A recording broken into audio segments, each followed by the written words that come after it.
Alhamdulillahi ala ihsanih wa syukru lahu ala taufiqihi wa amtinanih wa asyhadu an la ilaha illallah wahdahu la syarikalah ta'ziman li sya'nih wa asyhadu anna Muhammadan abduhu wa rasuluhu da'i ila ridwanih.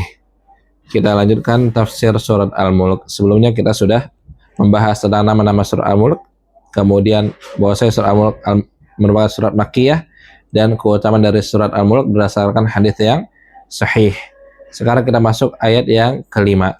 Allah menyebutkan, A'udzubillahi minasyaitonirrajim, wa laqad zayyana as-samaa'a ad-dunya bimasabih wa ja'alnaha rujuman lisyayatin wa a'tadna lahum 'adzabas sa'ir. Firman Allah, wa laqad zayyana as-samaa'a ad-dunya bimasabih. Sesungguhnya kami telah menghiasi, zayyana. Apa yang dihiasi? Sama dunia, langit dunia, bimasabih, dengan bintang-bintang. Langit dunia menurut para ulama adalah langit yang paling bawah. Hanya saja masabih, benda-benda yang di langit itu, apakah semua benda-benda langit itu di langit pertama? Misalkan bulan, bintang, planet-planet dan seterusnya, yang kalau kita pelajari tentang ilmu astronomi ada macam-macam benda-benda di langit. Apakah semuanya di sama dunia? Maka di sini ada khilaf. Sebagian ulama berpendapat bahwasanya benda-benda langit itu tersebar di langit satu, langit dunia, dan seterusnya. Nah, kemudian sebagian ulama berpendapat bahwasanya itu hanya di langit dunia, bahwasanya benda-benda tersebut di langit dunia. Nah, wallahu alam, karena tidak disebutkan oleh Allah Subhanahu wa taala, maka kita tawakuf, kita diam terhadap hal tersebut. Adapun ulama-ulama yang mengatakan semua benda-benda langit itu langit dunia, karena Allah mengatakan walaqad zayyana as-samaa'a ad-dunya. Allah menghiasi langit dunia. Maksudnya apa? Allah tidak mengatakan walaqad zayyana as-samawat. Berarti apa? Bintang-bintang itu ada di langit dunia. Ini menurut pendapat yang mengatakan bahwa seluruh benda langit ada di langit dunia. Nah, tapi Allahu a'lam, sebagian ulama berpendapat bahwa itu tersebar di mana-mana. Tapi karena bening langit sehingga kelihatan yang di atas langit dunia. Kemudian Allah menyebutkan wa ja'alnaha rujuman lisyayatin, dan Allah jadikan dan kami menjadikan bintang-bintang itu sebagai alat lempar syaitan. Kami jadikan bintang-bintang untuk menimpuk syaitan. Maka di antara ciptaan Allah di langit adalah bintang-bintang yang menghiasi langit tersebut. Adapun fungsi dari bintang-bintang yang ada di langit selain sebagai rujuman lisyayatin, maka ada dua yang lainnya. Sebagian dalam hadis, khalaqallahu an-nujuma li thalath. Allah menciptakan bintang itu untuk tiga hal. Zinatan lis-sama, untuk menghias langit. Tadi walaqad zayyana as-samaa'a ad-dunya bimasabih, hiasan. Kemudian yang kedua, warujuman lisyayatin, wa ja'alnaha rujuman lisyayatin. Kemudian yang ketiga, Rasul sebutkan wa alamatin yuhtada biha fil barri wal bahri wal afaq, dan bintang-bintang ini sebagai petunjuk jalan. Petunjuk di bumi, di tanah, dan juga di lautan serta di ufuk-ufuk. Faman ta'awwala fiha ghayra dzalik, yang menggunakan bintang-bintang untuk selain tiga ini, faqad takallafa ma la ilma lahu bihi wa ta'adda wa zalam. Siapa yang memfungsikan bintang-bintang untuk selain tiga ini, maka ia telah membebani dirinya terhadap yang dia tidak memiliki ilmu tentangnya, dan dia telah melampaui batas serta dia telah zalim. Jadi jangan keluar dari tiga fungsi bintang. Nah, fungsi bintang ini disebutkan oleh para ulama sebagai pelempar syaitan, bukan maksudnya bintang itu sendiri yang digunakan untuk melempar, akan tetapi maksudnya adalah cahaya yang terlepas dari bintang tersebut. Cahaya yang terlepas dari bintang tersebut. Oleh karenanya ditafsirkan dalam ayat lain, illa man khatifal khatfah fa atba'ahu shihabun thaqib. Kecuali setan-setan yang mencuri pembicaraan, maka ia dikejar oleh apa? Oleh bintangnya atau oleh syihab, oleh suluh api, oleh buntut api yang menyala. Itu syihabun saqib. Sehingga bintang sebagai pelempar maksudnya percikannya saja. Percikan dari api kecil bintang tersebut. Nah, tujuannya tentunya hal ini tidak bisa dilihat oleh kita karena kecilnya api tersebut. Terlebih lagi letaknya di langit. terlebih lagi letaknya di langit. Makanya dikatakan oleh para jin, wa anna kunna naq'udu minha maq'ida lis-sama' faman yastami'il an yajid lahu shihaban rasada. Dan kami, kata para jin, kunna naq'ud, dulu itu kami biasa duduk maq'ida lis-sama', di beberapa tempat duduk untuk mencuri pendengaran, untuk mencuri berita-berita langit dulu. Faman yastamil an, adapun sekarang setelah Nabi Muhammad diutus, faman yastamil an yajid lahu shihabar rasada. Adapun yang sekarang pingin nyuri-nyuri kabar dari langit, pasti akan menjumpai apa? Panah-panah api, shihabar rasada, panah-panah api.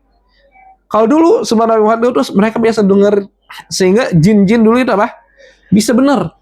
Jin-jin dulu bisa benar karena mereka dulu duduk di langit buat nyuri pendengaran. Adapun setelah itu Muhammad, naq'udu minha maq'ida lis-sama'. Kenapa? Karena Allah menurunkan Al-Quran di sana, jadi nggak bisa dicuri oleh jin. Mereka ingin mencuri, disambar oleh api-api, disambar oleh api yang mengintai mereka. Makanya dulu dukun-dukun zaman dulu, mereka mungkin bisa kabarnya benar, sebagaimana mereka bisa tahu akan lahir Nabi Musa alaihissalam. Mereka bisa benar, sehingga Fir'aun bisa hati-hati.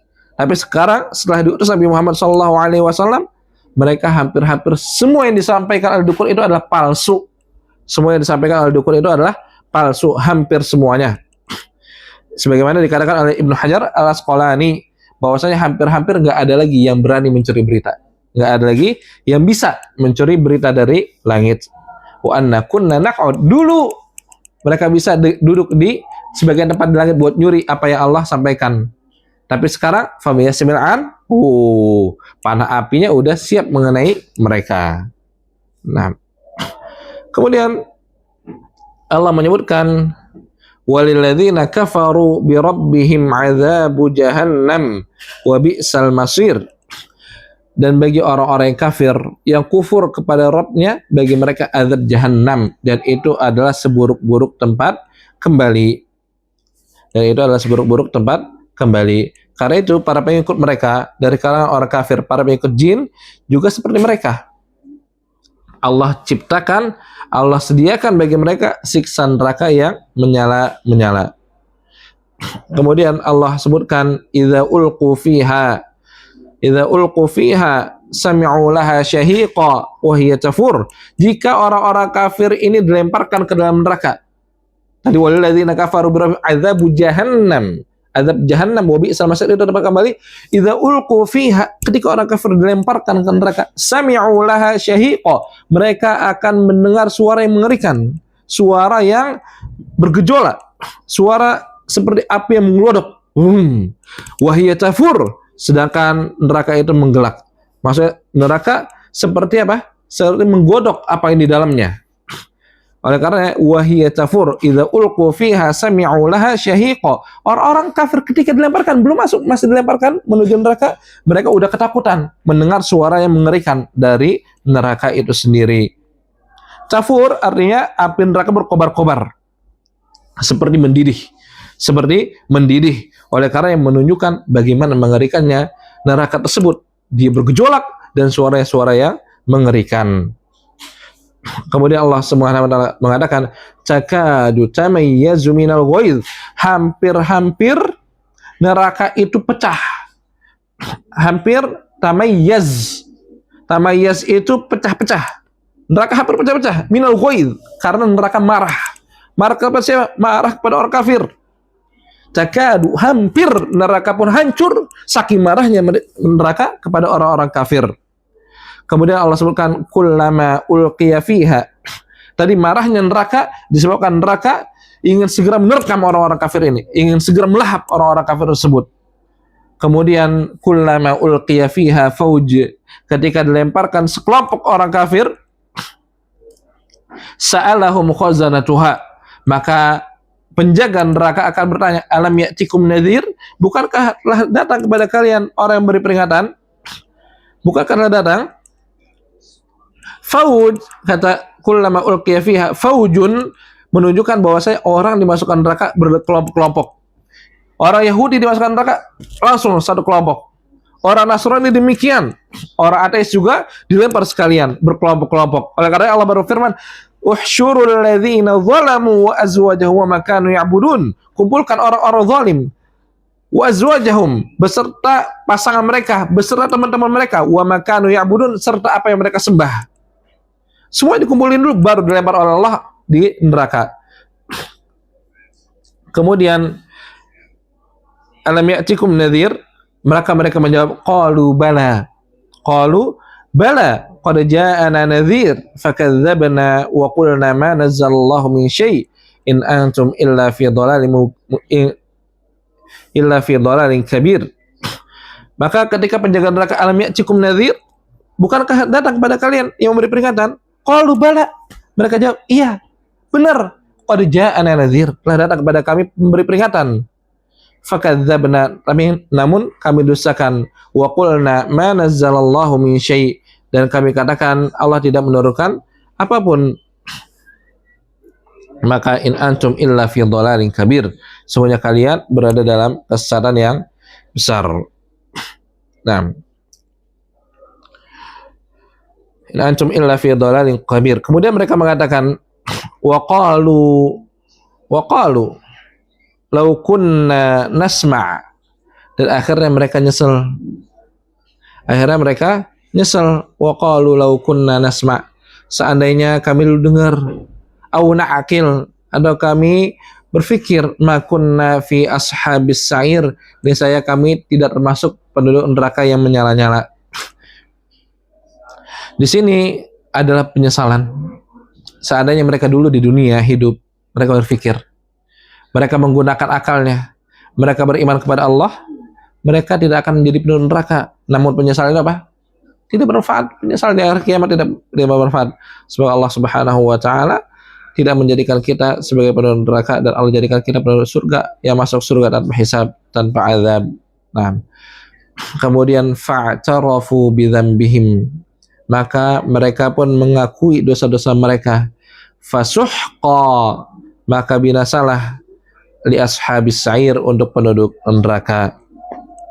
Imam Ahmad mengatakan bahwasanya telah meriwayatkan kepada kami Muhammad ibnu Ja'far, beliau telah menceritakan kepada kami Syu'bah dari Amr ibnu Murrah dari Abu al-Buhturi at-Ta'i, yang mengatakan Rasulullah sallallahu alaihi wasallam seorang telah meriwayatkan kepadaku dari Rasulullah sallallahu alaihi wasallam bahwasanya manusia tidak akan binasa sebelum mereka menyadari akan kesalahan diri mereka sendiri. Dan dalam hadis disebutkan, tidaklah seorang masuk neraka melainkan dia sadar bahwasanya neraka adalah tempat yang layak baginya dibandingkan surga. Mereka sadar, fa'tarafu bidzambihim, mereka ngaku, akhirnya mereka sadar, oh iya, ini tempat saya. Allah adil. Ketika mereka masuk neraka, mereka tahu itu tempat yang lebih baik daripada surga. Kenapa? Karena mereka menyia-nyiakan kehidupan di dunia. Oleh karenanya, ikhwani, ayo maksimalkan dunia ini sebagai tempat buat beramal. Dunia tempat beramal. Jangan sampai kita terlenakan oleh dunia sehingga nanti penyesalan di akhirat tidak berguna. Fa'tarafu bidzambihim, orang-orang kafir nyesel. Mereka mengakui bidzambihim, dosa-dosa mereka, tapi fasuhqan di ashabis sa'ir, maka binasa, maka jauhlah mereka dari rahmat Allah Subhanahu wa taala. Semoga Allah Subhanahu wa taala memberikan kita ilmu yang bermanfaat, dan kita cukupkan tafsir Al-Mulk sampai ayat 11 ini. Wallahu a'lam. Assalamualaikum warahmatullahi wabarakatuh.